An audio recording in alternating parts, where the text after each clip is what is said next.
Well, look at that. We are back, man. 2 nights in a row you get us.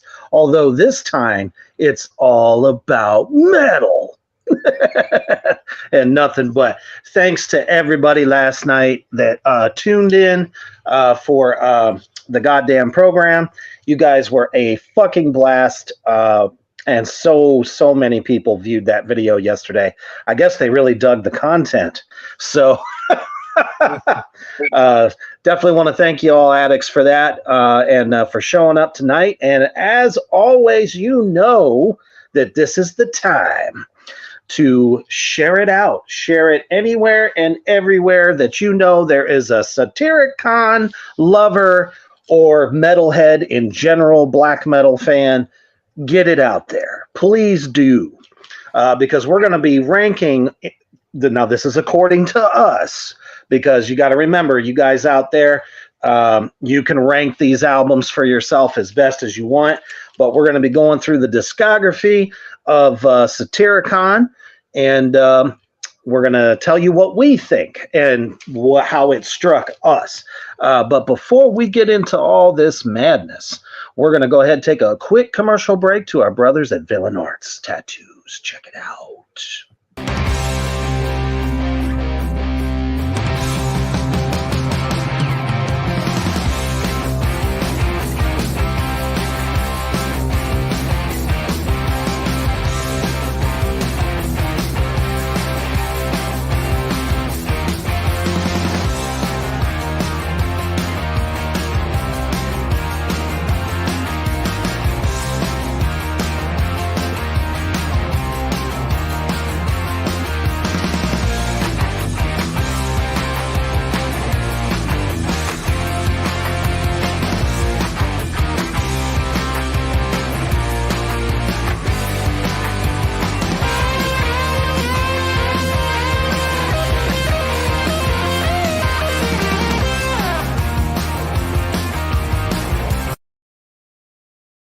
That's right, Villain Arts Tattoos, the largest tattoo convention in the country, in the world.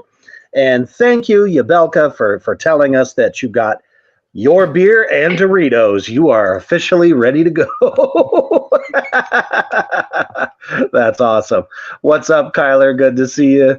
Cody, always a pleasure. Rebecca, the same. And Kyler says, you know, I'm always here for you guys like you have been there for me. I appreciate you guys. And you know what? We appreciate y'all as well. So please make sure that if Villain Arts Tattoos comes to your area, get out there, get a high quality tattoo from some of the best in the country, and enjoy all the entertainment within. All right. So we are here to talk about the illustrious career, if I can speak, of Satyricon. Now, is it really just 2 guys?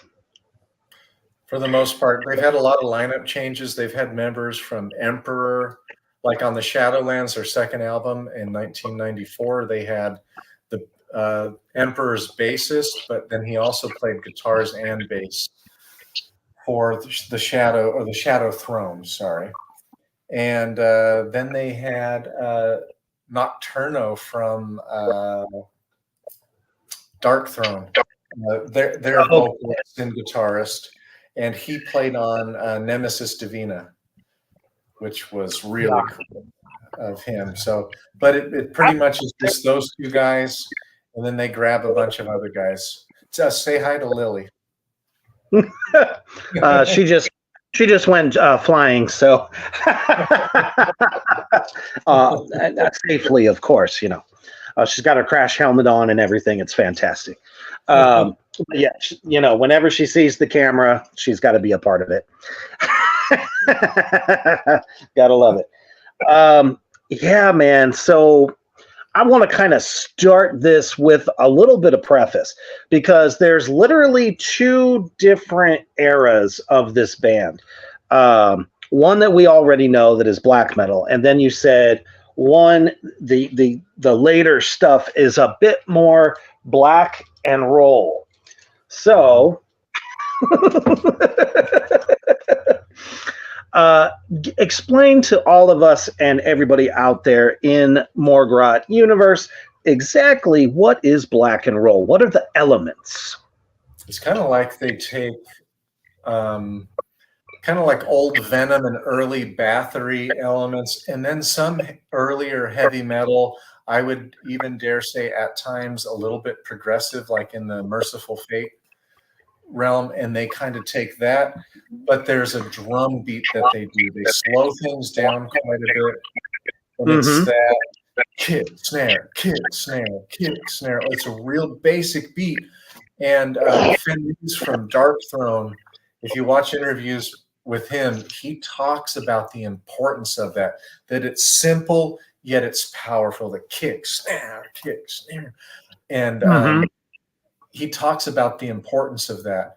And I can't imagine that Nocturno didn't have something to do with that. Now, there's a lot of black metal purists that just absolutely cannot stand Rebel Extravaganza that came out in 1996, about 3 years after Nemesis Divina. And Nemesis Divina is widely hailed as their favorite and their most pure second wave of black metal album. But so when Rebel Extravaganza came out, I agree that it's a cheesy, stupid cover. They're trying something different. The black metal bands were so saturated, and something that I constantly complain about is, unless you're into unless you get into like dissonant black metal, where you're going to mix something like black metal with some sort of doom and slow it down at parts, then you're not the same, and it's kind of artistically weak in a way.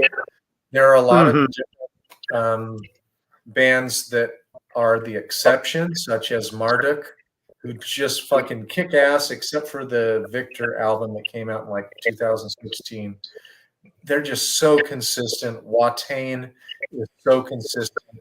Mayhem has been pretty damn consistent. Their last album that came, I think, 2018, is actually quite good. A tiny bit thrashy as well, but it's really good.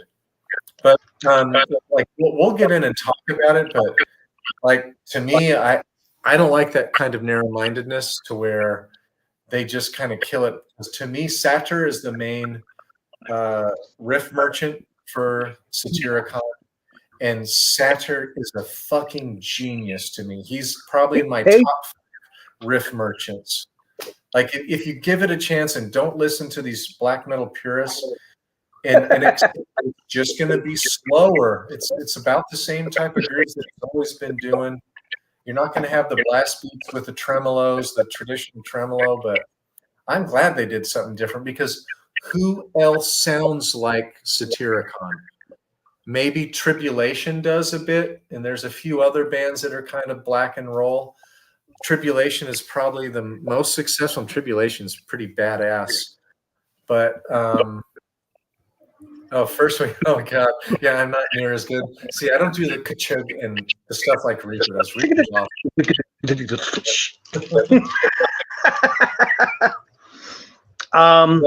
But yeah, it's, I hate it when I hear people just slam even Rebel Extravaganza. To me, people reacted because it wasn't the kind of standard bearer that Divina Nemesis was, or Nemesis Divina was. But it's still really fucking good. So apparently Cody wants a air drum battle. I get my ass kicked. What's up, Mouse Bong? Mouse Bong in the house. Got the pipe tuned up. Last year, I had so much bourbon last night, and then I had my nightly rip of the devil's lettuce afterward, and man, I slept like a baby. Hey, there's nothing wrong with that. Just as long as the world wasn't spinning out of control in your head. But all right. So for me, I do like both. But from one album to this big change that they made, I can see how that kind of fucked with people a little bit. Not saying that the purists are right, saying they just absolutely hate it. But, once you actually give it a try, the opening track to the first kind of black and roll record, I was kind of like, this is so fucking different, but okay, let it go through a little bit. Let me check out a few more tunes on it. And then I was like, okay, not too bad. And they don't completely get rid of the blast beat or, their roots in black metal.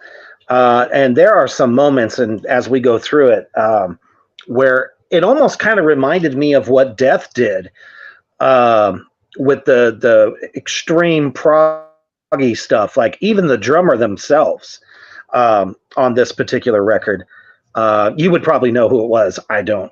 That he was just doing some tasty ass filling underneath, what was going on guitar wise. Sometimes they'd be in two different directions, which is where it kind of reminded me of that one Death record.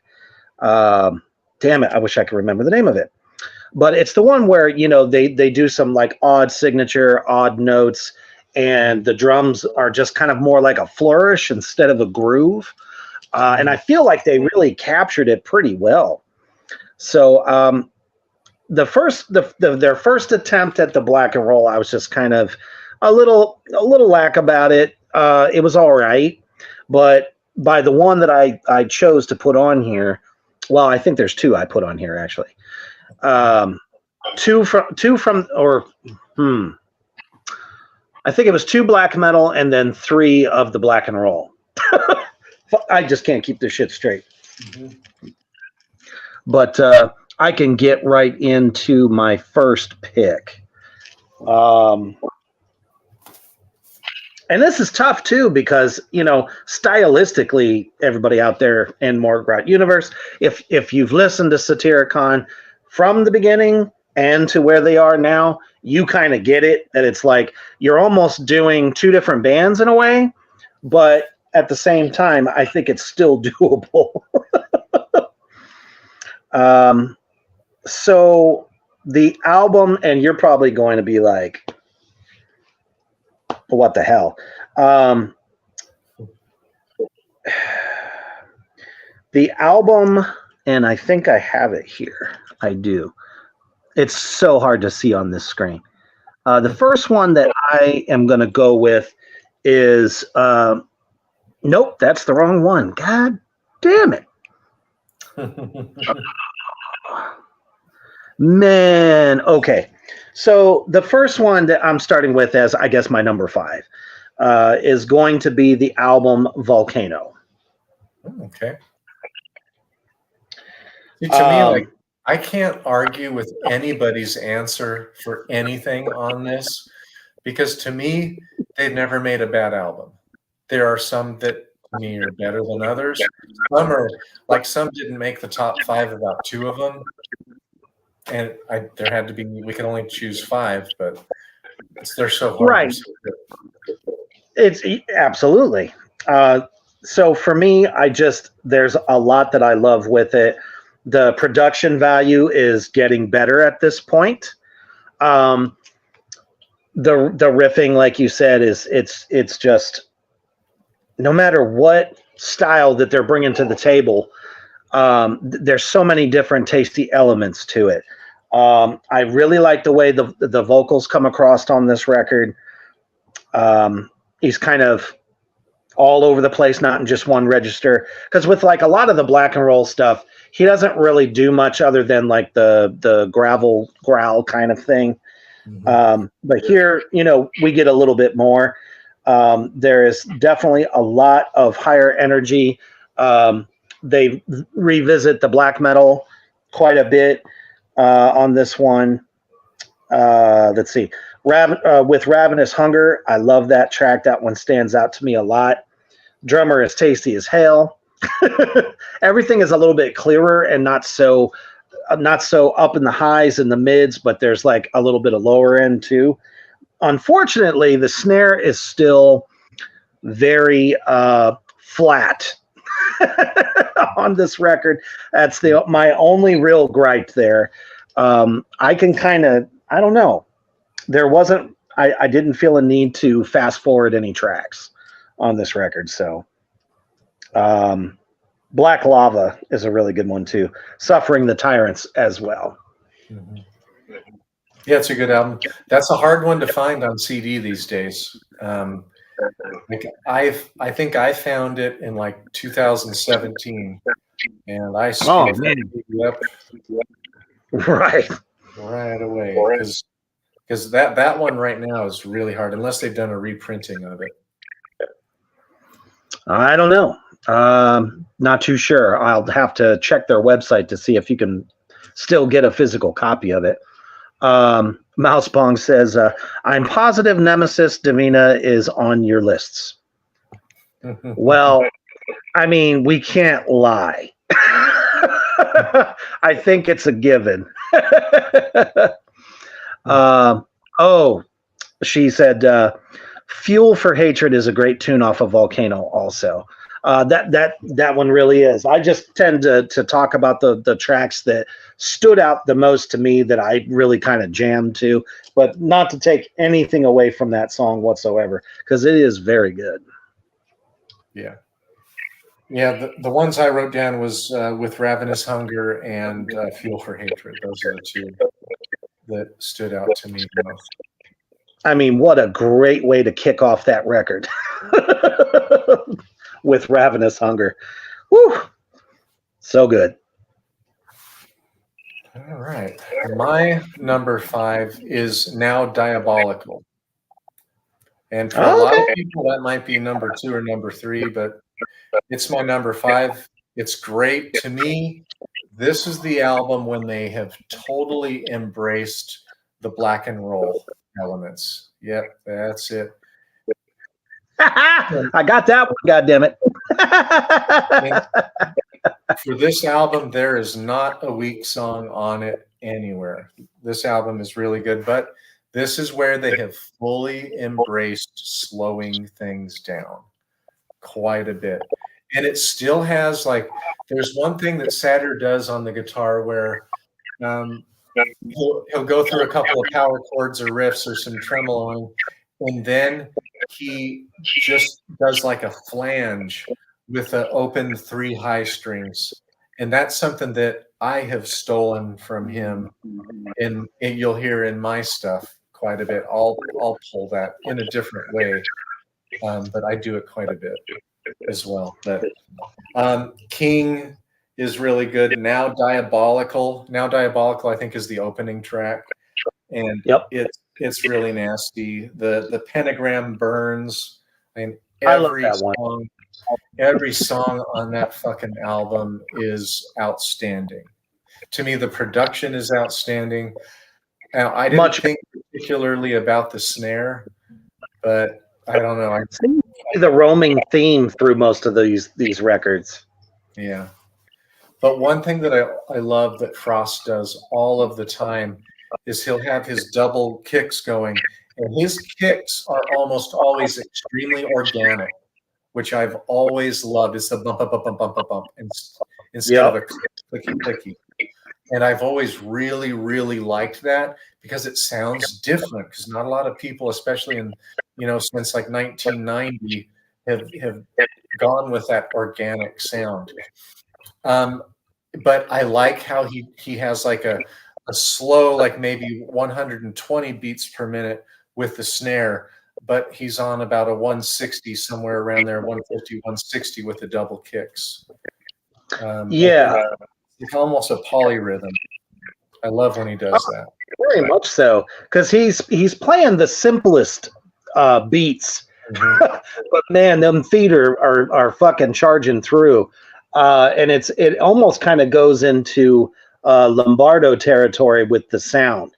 I definitely agree that with what they're doing, the thump stands out so clear, so well. It's almost like they got a hold of the finest drum mics that there are, and to get it to be that out in the forefront is pretty damn amazing.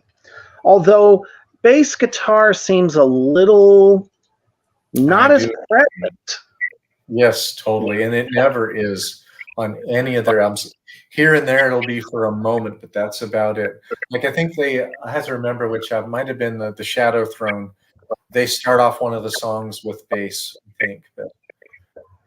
But, yeah, that's a really good point. Bass is not that important. And some black metal bands like Wolves in the Throne Room don't even have a bassist. I think they've added a bassist for touring for like the last 3 years.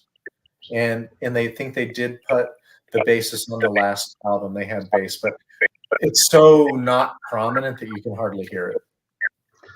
Right. I think for them, what they were probably told, it will fill out your sound a little bit more, especially live. Yeah. Because I've seen some thrashy bands play with no bassist, but have two guitarists. And to a degree, it does kind of work, but you're almost just missing just that little bit of bottom end that you need. I agree a little bit, yeah. And if you want it to be prominent, it can be great. Like there's a couple bands like Inquisition doesn't have a bassist, but he downtunes to D. Yeah. I said you wouldn't know though. Yeah, he downtunes to D, and that was kind of anti-religious back in like 94 when he was doing that. And Animals as Leaders doesn't play with a bassist, but they both play with 8-string guitars, and they do a lot of thumbing and tapping with that, so it compensates really well. Yeah, I mean that's why I feel some of these bands legit can get away with that kind of thing. Unless you're fucking Korn and Fieldley slaps the shit out of it. And I was listening to Run to the Hills the other day in the shop, Iron Maiden, and it's like, God damn, Steve Harris's bass. Just, you could hear every like percussive pluck that he got out of that bass, but it didn't kill the mix. Right. That's the thing. It didn't overshadow what the guitarists were doing. It's just he was literally just the fucking front runner for the band while everybody else is having a good time showing off. Yeah, his clanky tone and that clankiness really cuts through the mix. And like I think back to the double kicks, once a lot of bands like when they're in slower mid-tempo to slow, you can hear those kicks a lot more.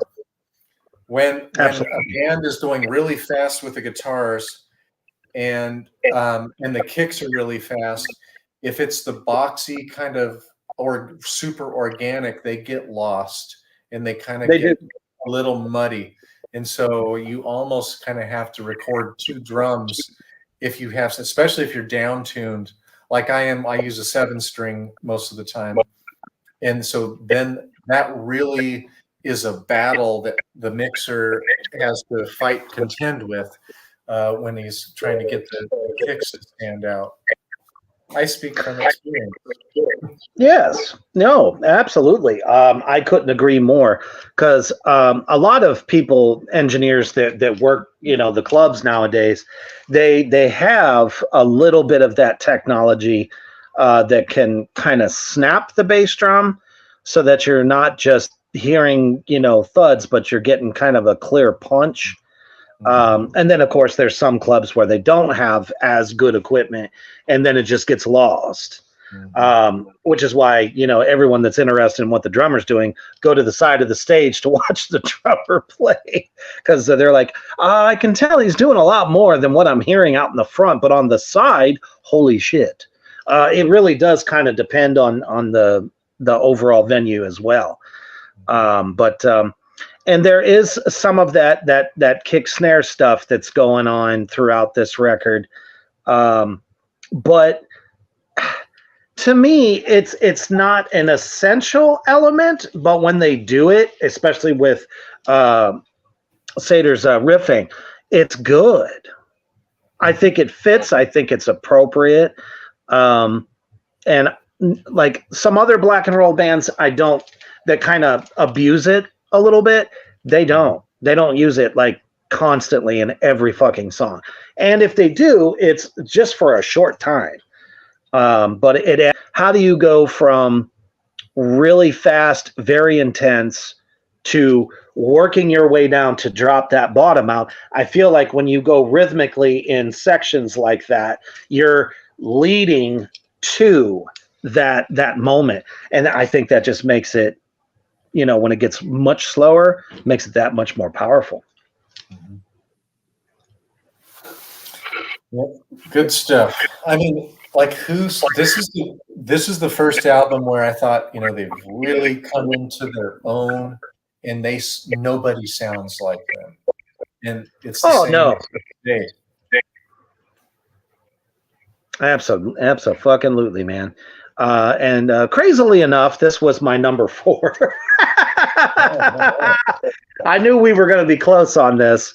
And everybody out there in Morgrot land, so it's not because I don't like it. That's not why I have it up there. It's just that there is a few more that I feel are just so much more magical than this particular record. I didn't hate it, but that's why I have it as my number 4.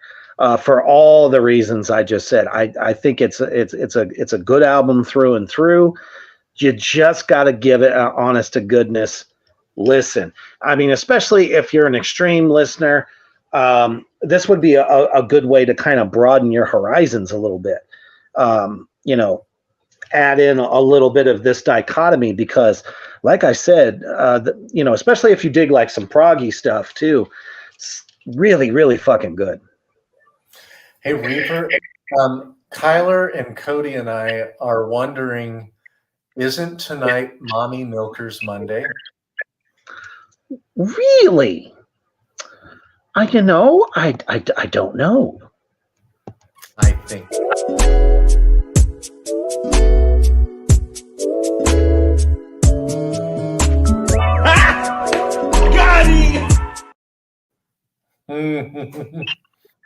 So apparently you knew, and you were wanting it.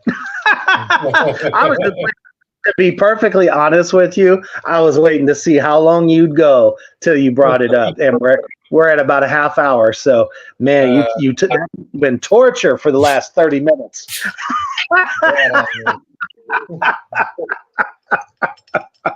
I love it. Oh shit! And I'm sure everybody else did too. Of course.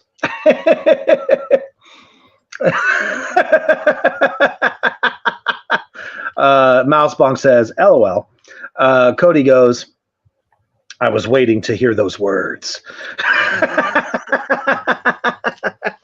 Leave it to Hoofbeast to remind me what day it is. Hey, don't blame me. Y'all picked it. You picked it. Oh my goodness. So yeah, that is my number 4. It's definitely different from what you're used to. Yeah, so we talked about now Diabolical enough. Absolutely. And, I just saw your comment. That's hilarious. my Hey, Johnny Harley in the house. What's up, Johnny? Back from what was it? Media Comic Con. He did an appearance this past weekend. Looked like you had a blast. All right, my number 4 is The Shadow Throne from 1993. And this album, it's 93 or maybe 94, we see a quickly maturing Satyricon. The use of keyboards is very subtle most of the time, but it's in a lot of their songs, and it's really tasty too. And they've got a little bit of the kind of cheesy, cheap Burzum kind of keyboards going on as well, which I like. Like, it's good cheese. Tasty. It's Yeah. like sometimes Velveeta or the confetti cheese is fine, but just know from under. It amps up the energy of the song, the power of it, basically. You know, overemphasizing the dark and mysterious. Yeah, but in this album, we are, in the first one, they were one of the leaders of really laying into the tremolo picking and with the blast beats. And in this one, it's even more sophisticated. Like, I like Dark Medieval Times a lot. It's really, really good. But to me, this appearance by Satyricon is more sophisticated and more mature. And these guys hung out with Mayhem. They hung out with Dark Throne in those early years, participated in the foolishness. I don't know about if they participated in the church burning. I would respect them even more if they did, though. Absolutely. And they didn't have to kill any bandmates. Yes. Shit. So, go ahead. Oh, I was going to say, just the more you talk about this particular record, I gotta listen to it now. I need to be able to hear this somehow. Hopefully, I'll be able to find it. Yeah. Well, it's on Spotify. It just has a different album cover. They re-released it in May of 2021, and they redid the album covers, which me no likey. I don't care for the new one. I wish they would have kept the original.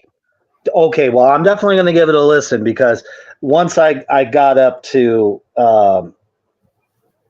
seeing the other stuff that we actually don't like, I just kind of glossed over the fact that that was a remaster of it. So I will check that out after broadcast.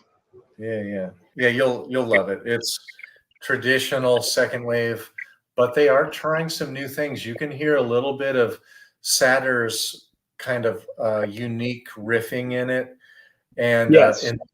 I'm telling you, the use of keyboards is super tasty in this album. My favorites are The King of Shadow Throne, In the Mist by the Hills, Dominions of Satyricon. Every song, like this one, could easily be number 1 to me. Easily. Damn. Okay. The next 3 could be number 1 for me.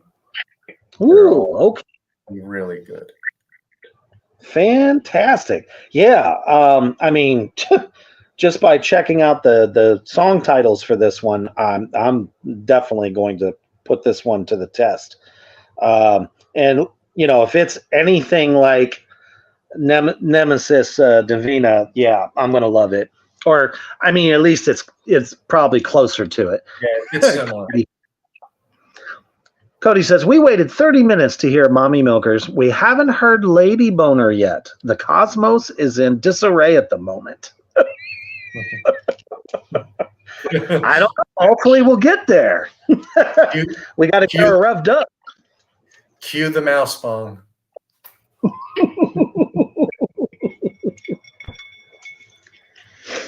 Maybe if I had Peter Steele's Playgirl layout, and flash that right quick. She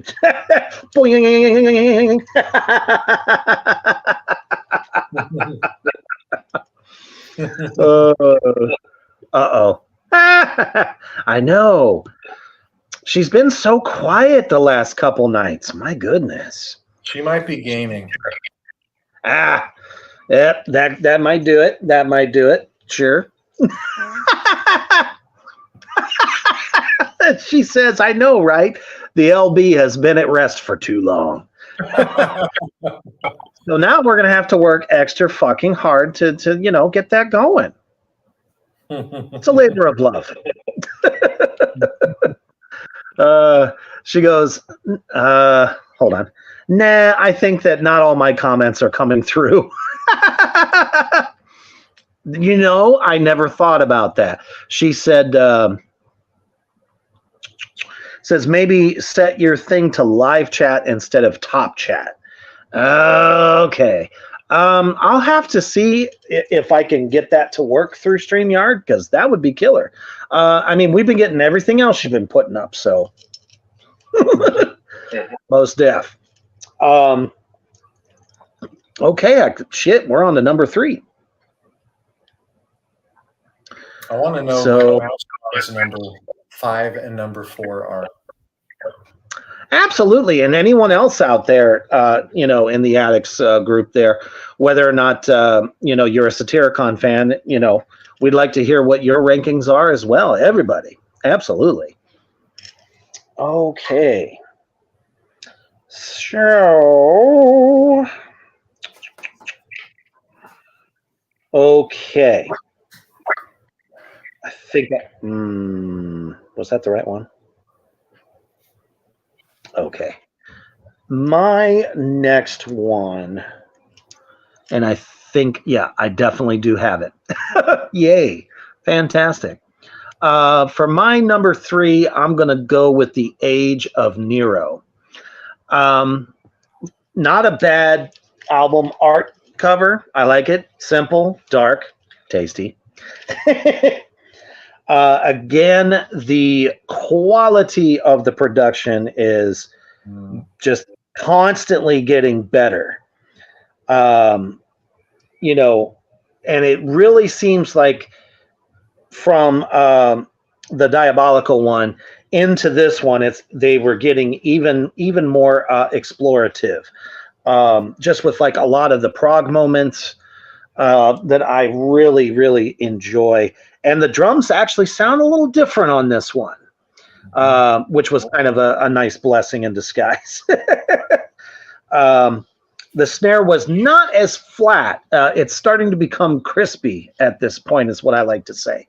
It's not necessarily a full-on attack crack, but definitely a little bit more defined instead of like so muddy. And I totally, totally dig that.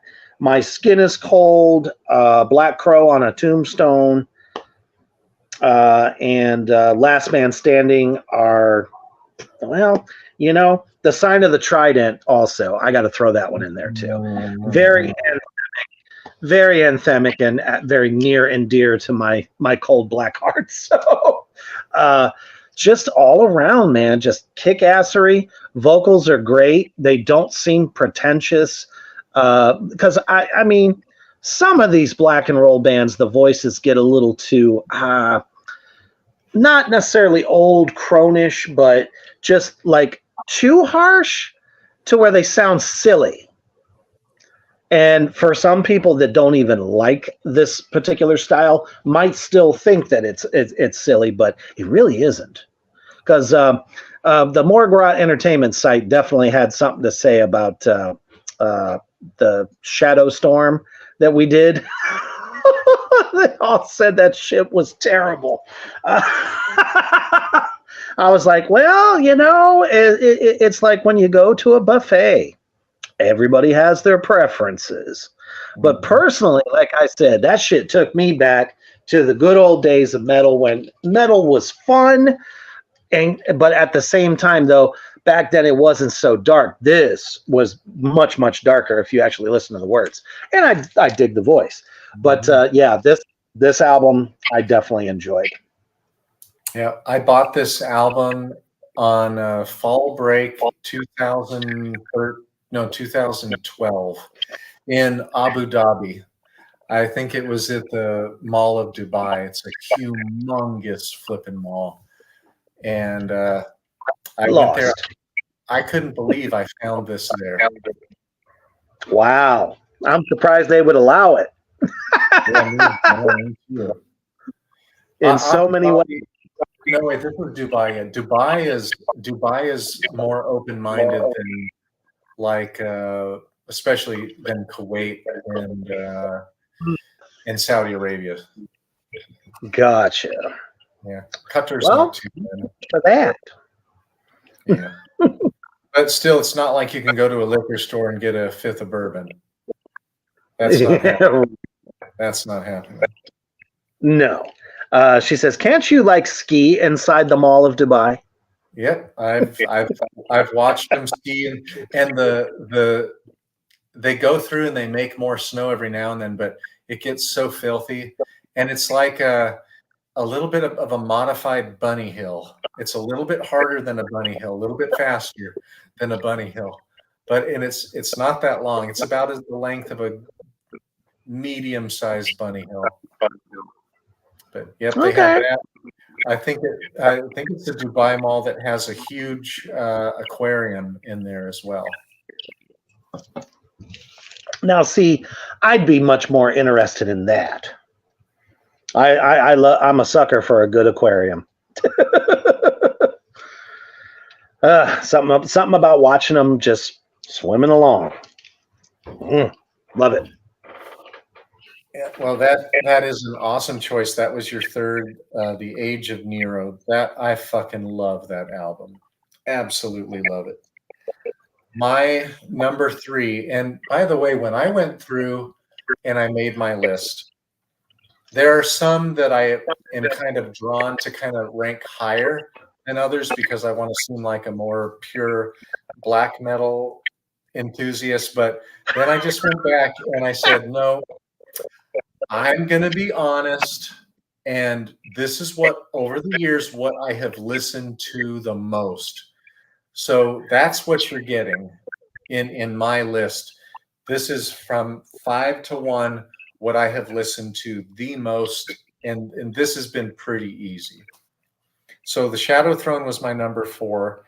And the self-titled Satyricon is my number 3. And this is an album where they got a lot of criticism. I love this album cover too. I love the album cover myself,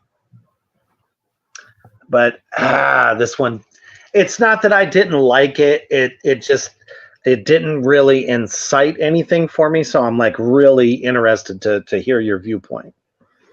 So what I like is, to me, Now Diabolical and The Age of Nero are very similar albums. Those two are like the same style. There's a few changes, but very, very similar albums. Like there wasn't much change with Satyricon.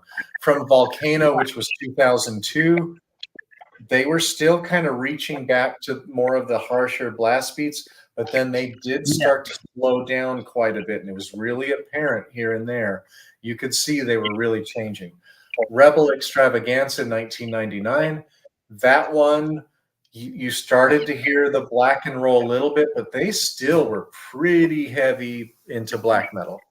You had the tremolo picking, you had a lot of the blast beats, a lot of the tough stuff. But for this album, and I read when it came out, or right before it came out, Satyr did a interview, and they purposely 100% wanted to change the tone. They turned the gain down to, I think it was 2 or 3, never above a 4 for the whole album. So it's almost a clean album. So things are slowed down quite a bit, but you don't have the biting distortion in it. And yeah, not like before at all. But the songs to me are just beautiful. I was going to have this at number 5, but then I just said, nope, this is one that I wore this fucking CD out that year. where I had to have my what do they call it? The iPod. I had an iPod back then, and I listened to this thing as I drove from Saudi Arabia. And Saudi Arabia is a big country. I drove all the way up into Jordan, and then we went and floated in the Dead Sea, and then we went to where before Did you find Moses, yeah, we went to the hill where Moses told Joshua to go down and murder all of the Arabs down in Israel so that they could have that God-chosen land, so they could just go and murder everybody, men, women, and children.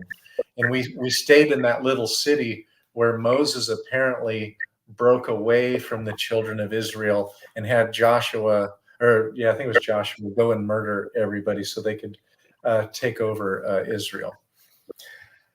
And not too many people want to talk about that, I guess. But I could say a lot, but I am not to.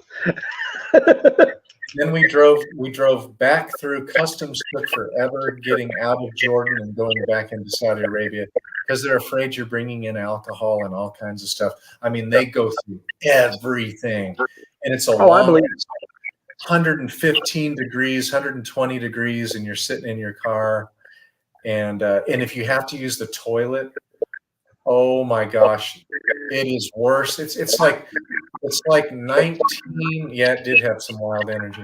It's actually really old and not modern. Like it was, in a lot of rock formations, boulders about this big everywhere, and then grass coming up between it, and not too many trees. Really interesting. But anyways, I listened to this album that whole trip. I remember when I think of that trip, I think of this record, and I listened to it. And I listened to it while I was, drawing up tattoos and stuff like that. Fucking love this album. My favorites are, they have one that doesn't have harsh vocals, and it's called Phoenix.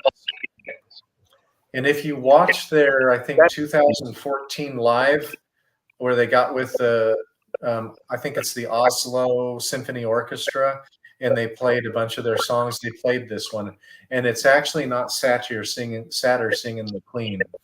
They brought somebody else for it, and Phoenix is just a beautiful song. He does these arpeggios, and he lets each clean tone or almost clean tone ring out in such a beautiful way. And once again, you hear Frost with his really quick double kicks, but with a slow snare, especially in that song. Like it's really kind of epic, but without the bone-crushing distortion. And I just thought it was really different. I really liked it. Yeah. Let's see here. Mousebong says Nocturnal, Flare, and Phoenix are my top songs from this album. I would have to agree with that as well. Our World It Rumbles Tonight is one of my other favorites. The Infinity of Time and Space. I mean, every single song on there. To me, this could have even been one as far as what did I actually listen to the most? And this is right up there in my last three. It's right up there easy. I mean, if that's what you were jamming out to, I mean, you really sat with this record. And sometimes, like I said, I'm going to have to go back and listen to a few of these myself again, just to get a better overall feel for it. Sometimes a good album has to sit with you. It's not always you get a record and just right off the rip, it's got you hooked and you're going to listen to it. But the more you sit with it, the cooler it becomes in a lot of ways.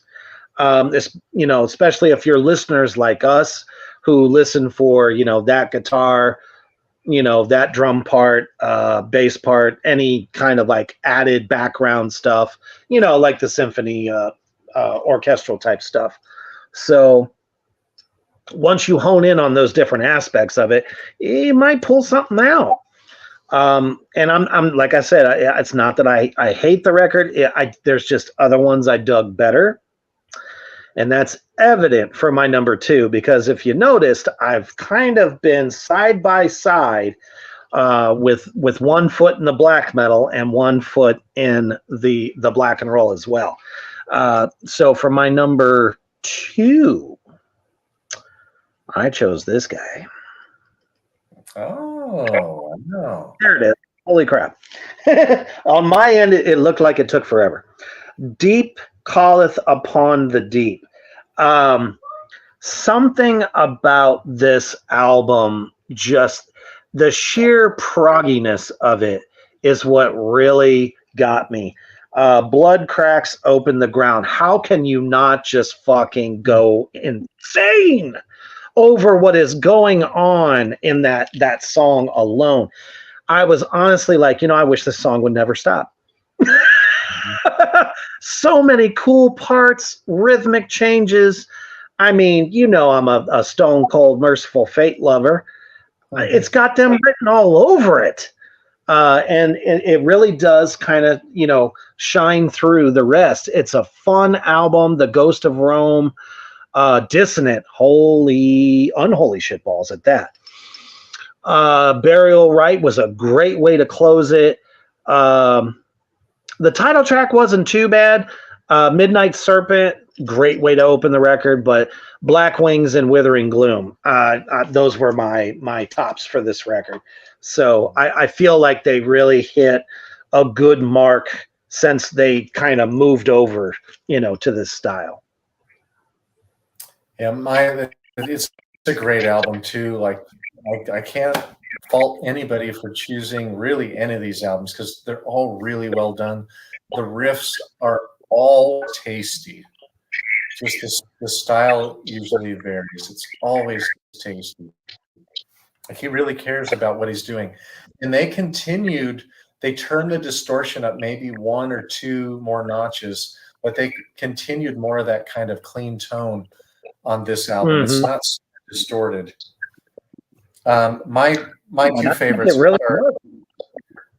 my two favorites on that album are To Your Brethren in the Dark and Deep Calleth Upon Deep. That chorus for Deep Calleth Upon Deep, it's slow and it's kind of beckoning you a little bit. I really, really, really, really enjoyed that. And just so if anybody doesn't know, Satyr was diagnosed with a brain tumor in 2015. And so holy crap.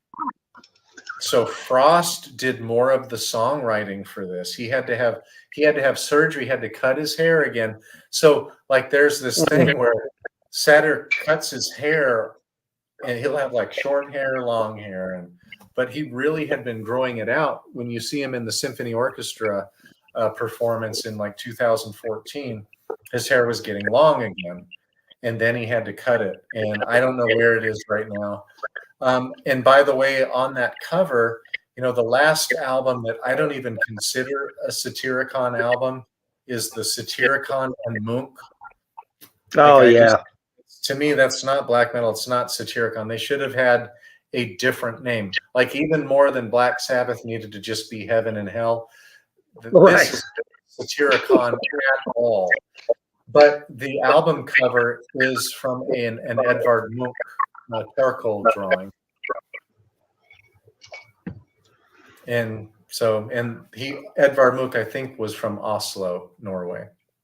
Yeah. But yeah, poor Satyr to have had a fucking brain tumor, had to have brain surgery, had to shave his head. I mean, that's got to be some scary shit. And then they come out with this album. So many iconic musicians in heavy music constantly facing stuff, just like what Nurgle went through from Behemoth. What was it? I think it was leukemia. Yep. Mm-hmm. I can't remember. Yeah, but it just seems like a constant theme in extreme music like this. It's like, fuck. But hey, nothing stopped them. And that's the best part. They soldier through it. Mousebong says she never doesn't think she ever listened to this particular record. Give it a whirl. I think you'll dig it. Absolutely. All right. So that was your number 2. That's right. All right. Let me find my number 2. My number 2, and this was really hard because I fucking love this album. Nemesis Divina is my number 2. I flippin' love this album. There's not a weak song. It probably has my favorite Satyricon song of all, and that is Mother North. Yes. I also really love Transcendental Requiem of Slaves. That has a nasty little single note riff that starts it out. But Mother North in the video is outstanding too. It's fucking dark. Like they're on their way to a seance and they've got this naked blonde woman ahead of the band. And they're carrying torches, I think, and they're in their corpse paint. And it's dark. I mean, it's fucking black out there. It's a great video. Like this would definitely be Reaper approved and probably Mousebong approved. Let's see. Yabelka is right there with you. And right. Mousebong says, "Dis my fave." Hell hey, yeah. We got a Yabelka picture there. How about that? Yeah. Oh, dude. I didn't even realize. Fuck. Awesome. I mean, this was actually the first record I ever listened to from them. Because like I said, the other two are remastered. I didn't realize that they were on the Spotify, so I missed out on the first two.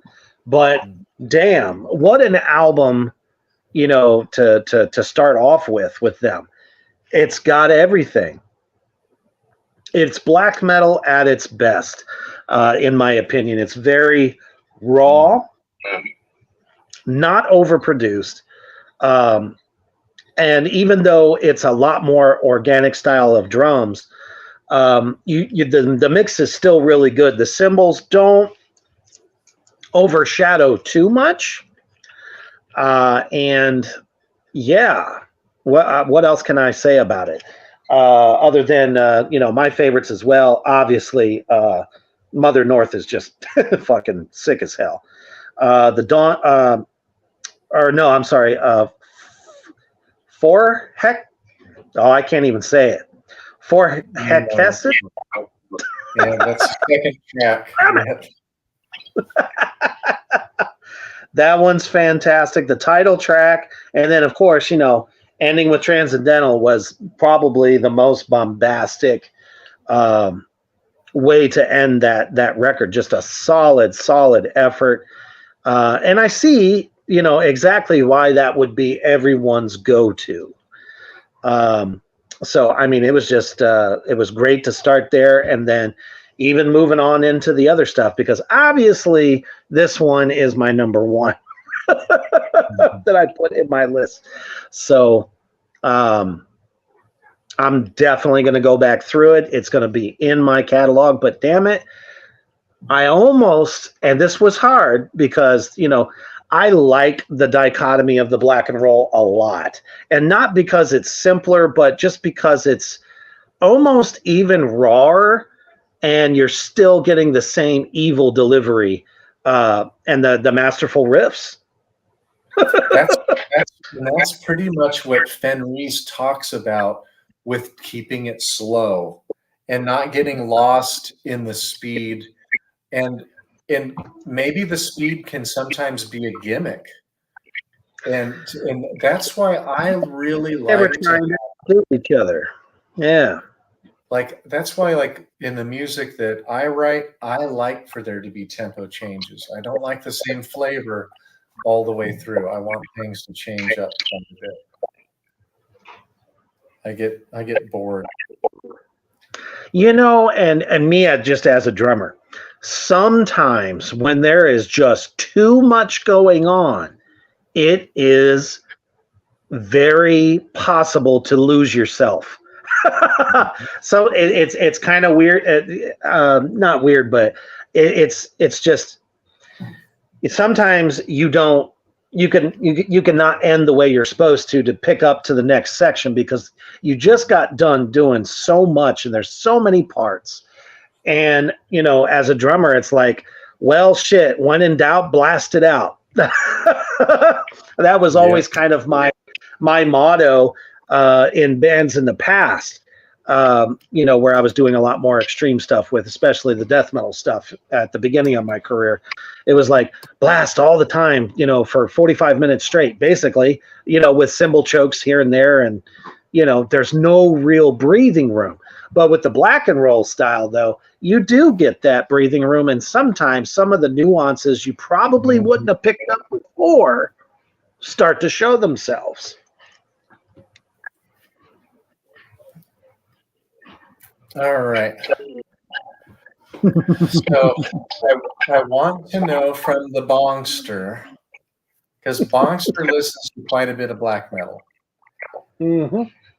Bongster, is there a better black metal album than Nemesis Divina?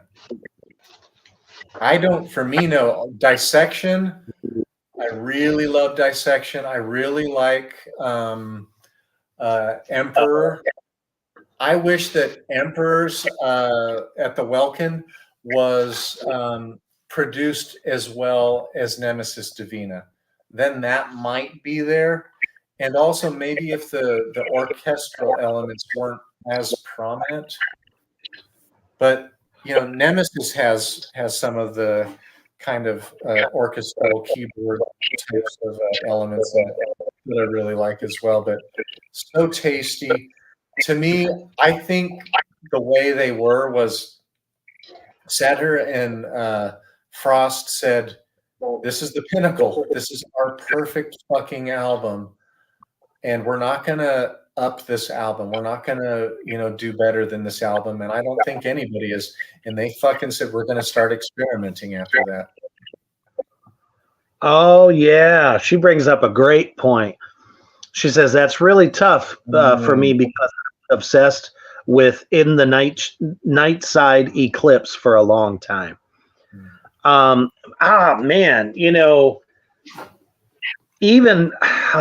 this is tough because if you go back to, I know bringing them up is probably not the best black metal example, but the early Cradle of Filth stuff where they had keys that were more sparingly instead of being so over prominent of everything, I agree with Mouseball on that. There's that one album from some of the best groups that ever truly shined out of the black metal genre that they all just kind of have something different to offer. She says it's definitely one of the top black metal albums. I agree. But even Hard's got one. Quite a few good ones, actually. Yeah, Mousebong mentioned Emperor's. It's before the Knights of the Welkin. In what is it? In the Night Side. Yeah, In the Night Side Eclipse. That album's production fucking sucks, and it's a brilliant album, but I don't like to fight with the terrible production. It's really bad. And to me, Nights at the Welkin is also pretty bad production. And I just don't like to fight with it. Dissection's album, the real famous one, it's the Something with the Storm or something like that. That one to me is really quintessential. It's a little more thrashy, but it's super melodic. But yeah, Nemesis Divina is my favorite. When I go through all of Immortals. Immortal, yeah. I really love Immortal, but it's just Abath's vocal froggy delivery, the croaking, I just don't like that now. I like 15 years ago I liked it a lot, but now I just have a hard time getting into it. The music is amazing outside of that. Absolutely. And that's what I was talking about, some of that, funny, vocals that you hear that you almost have to chuckle every now and again. And there's some other groups that are escaping me right now that have kind of those funny vocals. The vocals, obviously, on this one is just, they're great. And going after, hearing a Bath so long ago, but since then, vocals have gotten so much better. They're better, different, tastier. So that's probably why when you go back and you listen to it and you go, that wasn't as good as I thought it was. Well, I mean, we still got love for the guy. Well, especially that dive he took with his guitar. His big return, and he's just going to charge the stage like he's the fucking Trojan army, and he just tumbles down it. And I don't know how he didn't fuck himself up real bad, but he got right up on stage and went for it. Everybody in the crowd was like, what a great video. Oh, no. You can find it on YouTube. So embarrassing. Oh, man. I would have been like, fuck, I can't do this now. Because he's definitely a dude that like takes himself seriously. So yeah, he's kind of a scary interview as well. Depends on what version you get of him, as I understand, because I've seen a lot of different interviews. But if I was going to tell somebody to hear like quintessential classic second wave of black metal perfection, this is the album I would choose. So my number one is The Age of Nero. Nice. Okay. Is the album that I fucking have worn out more than any of Satyricon's albums. And I didn't give you what my favorites were off there because I was withholding this. And I remember when I go through people who are rating Satyricon, I don't think I've ever seen anybody pick this as their favorite. And it's so hard to choose anything over Nemesis Divina. For pure black metal, it's Nemesis Divina for me. But this isn't pure black metal for me. This is black and roll. And I don't give a fuck if it's black and roll. I fucking love it. And my favorites off of there are, of course, Black Crow on a Tombstone. Those pauses, Black Crow, and then there's that on a tombstone. I love that shit. Those pauses and the kind of clownish, like that's one where I love to watch Frost live. His windmill with his head banging is the whole fucking song on that one. So good. Commando starts off a little bit slow. That's the first song off the album. The first track, it starts off slow, but once you get into that kick, snare, and he's going, Commando. It's so fucking awesome. Like that chorus fucking rips. And it does. It was a little hard to get past the beginning. Yeah, the beginning is a little bit slow, admittedly, but after you get into through that fucking pocket and the groove on this album, to me, outdoes Now Diabolical. This is their grooviest album out of all of them, and I can agree with Satyricons black metal arpeggios, although slow, are throughout. The production is perfect on this one. I also like the Wolfpack and the sign of the trident. The sign of the trident is amazeballs as well. You know it, man. That one's aces with me. Nothing bad about this record at all. They are definitely bringing a different energy that you just cannot deny the sheer power of some of these tunes. And it's not even, the fact that, oh, okay, these guys know how to write a catchy song. It's the conviction that they put behind it, the way they put it together and how they can kind of dance around the main theme or the main riff. It's like, Satyr can play the same riff 5-6 different ways. You know what I mean? And each different version of it is better than the one before it. Oh, this is great.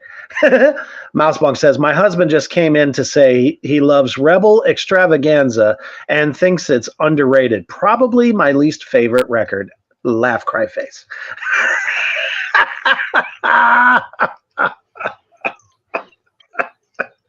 It's a house divided, with that record. To me, I've never had, with Rebel Extravaganza, I've never had an album cover influence me like that one did.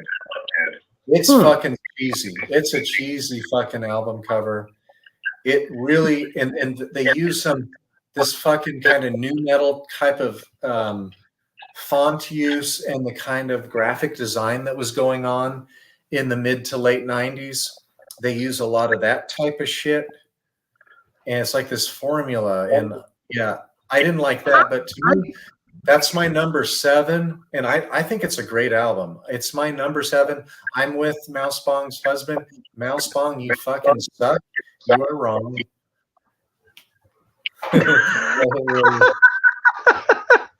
I get what you're saying on that. I actually think it's kind of fun because if you look at so many, well-established black metal bands, how many of them could have pulled off a cover like this? Well, they were fucking tarred and feathered for this album. They really were. You know what? Maybe that was kind of their little experiment. Let's see how people are going to take to it. Because obviously they believed in it enough to put it out. And they remastered it in 2019 as well. Like, to me, that's a real big fuck you to all the critics of it. Big time. So, Mousebong's husband and I are right. I'm going to go through it. I'm going to go through it, and I'll give my honest opinion next time because I did not actually go through this one. Not because, I didn't know that it was, everyone pretty much doesn't like it or whatever. It's because it was in that section on Spotify where I just kind of accidentally just glossed over it because after I got to the Satyricon and Munch, I was like, nope, I've heard enough.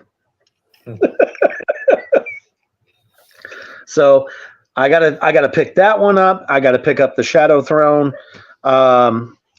Let's see, Dark Medieval. I actually did listen to a few tracks. That is so fucking weird.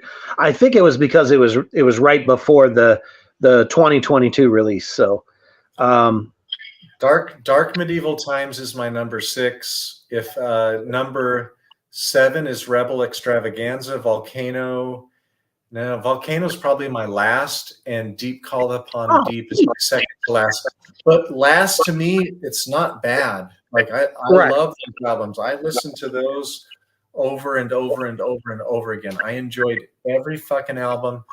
Their first album is really, really good too. Like, they came out the gates with Dark Medieval Times really fucking hard, right there with Burzum, right there with Mayhem and Dark Throne and Immortal.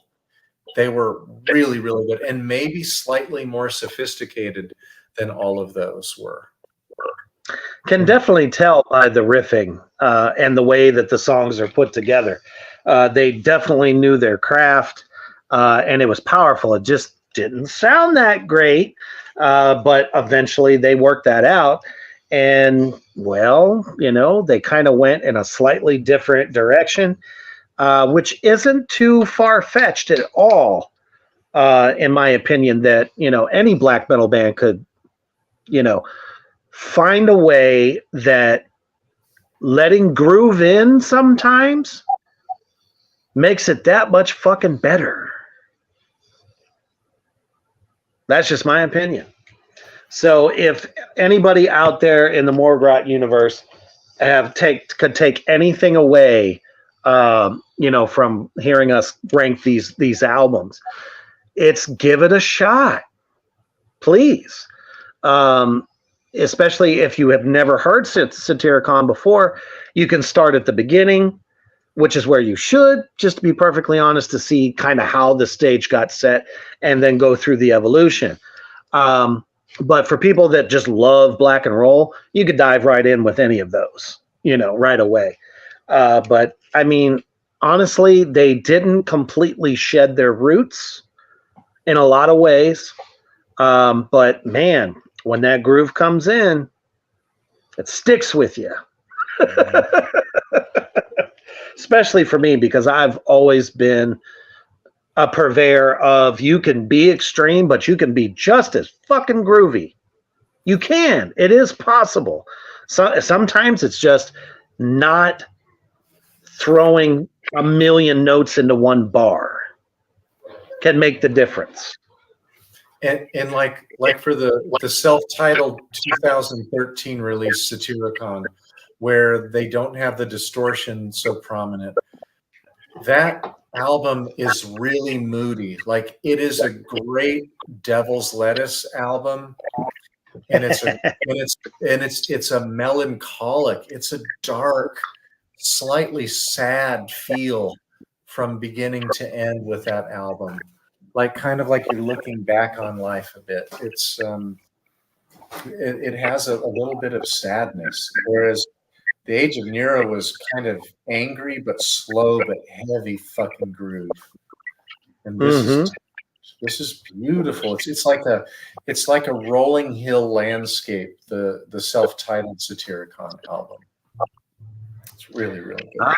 I'll give it another shot and see how it sits with me. But just from the first go of it, I was kind of like, this just isn't as strong. That's what I was really trying to get my point across, is I just didn't feel it was as strong as some of the other ones. But maybe that's why, though, I almost have to get into that headspace to appreciate it a little bit more. Devil's Lettuce will help. Oh, shit. A good stiff drink probably could, too. Shit. Maybe 4. Right. I'll take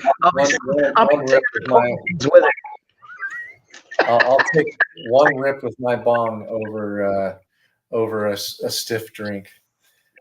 Like, what's even better, maybe 3 stiff drinks and a rip on the bong. Then you're set for the night. I can get with that. And, more power to anybody however you do it, man. That's fine. Just for me, I can still be in control, still be super fucking chill, and not paranoid. Yeah, I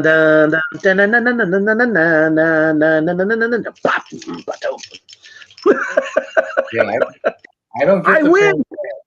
It's so hard for me to get the paranoia. Like, I don't get it anymore. Thank goodness. But I've had it several times where I've freaking... I think I've had it on 4 occasions where I passed the fuck out. And I guess that also really makes the difference too. Like type, strength, all that shit. If you don't cough, you don't get off. Right.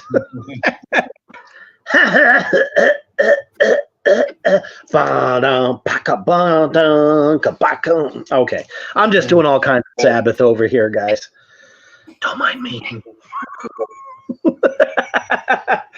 Man, so go ahead.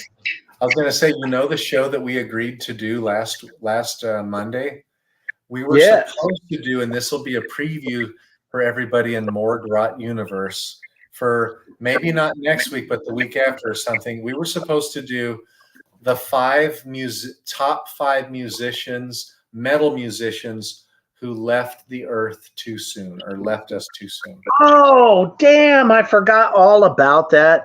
Well, did you just have an epiphany and it came back to you? No, I had written it down. Like, I do all these notes for these shows. And I had written it down on the side and near the spine.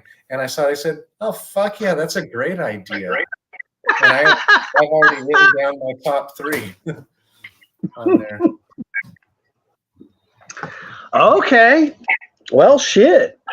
It all depends on. What is the date that the new Deicide comes out? Is it 26? 26, yeah. Like, we're fucking doing that one on the 28th, I think it is. Gotcha. Yeah. That makes sense. Yeah, we're ending the month with that Deicide album. The first 2 tracks have been so good, and it is so blasphemous. Woo! They have reached a mountain, and I feel like they've reached several mountains throughout their career. Maybe only one album that wasn't as strong as some of the others, but with this one, I mean, he is just coming with the the black word, like he's just with a vengeance. If you guys have seen any of this stuff on Deicide Official on Instagram, they have a lot of the promo videos for the 2 tracks that are already out there. Those videos are fucking brutal. Oh, yes. Hell yeah. I mean, tongues being, love it. Sever the Tongues, I think, is that song. It's so good. And I love watching them motherfucking clergymen just sitting there squirming because they know what's coming. It's so good. Cody also remembered something. He says, wait a minute. I just remembered something else we're missing. Taint Tickler. Is that Babylon Sun or Taint Tickler? No. Is that Tuesday? Oh, that's what it was. Tuesday Taint Tickler? I think so. Speaking of which, where the hell has he been? It's like, man, I'm going to have to reach out to him, see if he's okay. Mousebong says that'll be a fun show. I mean, how can it not? I mean, we're going to be talking about Deicide. Ooh, yeah. Love it, love it, love it. So, yeah, that'll be coming up, and we will most definitely do the one that you remembered that you wrote down. So that fucking rolls. I'm glad that you found that. Yeah, because I love that idea. Maybe that's next week. We'll do that one. We could. I mean, shit. And to everybody out there in the Morgrot universe, you guys can come up with your list as well and share it with us, because you never know. We might miss a few. It happens. But we thank you all so much for choosing us as your Monday night entertainment after probably what was a hellacious day. Hopefully we made you laugh a little bit, and hopefully you learned a little something too, because honestly, if you haven't taken the plunge to check Satyricon out, please do. We obviously know who has. So it's very good black metal, very good black and roll as well. Hell yeah, Mousebong. I second that emotion. She says, thanks, addicts. Have a killer week. And absolutely, we will. And there will be a Reaper's Underground this week. It was supposed to be last night, but unfortunately, my guest had to work late. So we're going to be fitting him in this coming Sunday. So you can get ready for that. And you never know, it could turn into a double shot Reaper's Underground week. Anytime this happens, there's always room for somebody else to stop on by. So thank you so much, Morgrot Universe, for tuning in as always. And as you're getting ready for the Tuesday commute, maybe it's your day off. I hope it is, and you can have a killer fucking day. But if you do have to work tomorrow like me, just remember, whether you're the boss or not, stay heavy.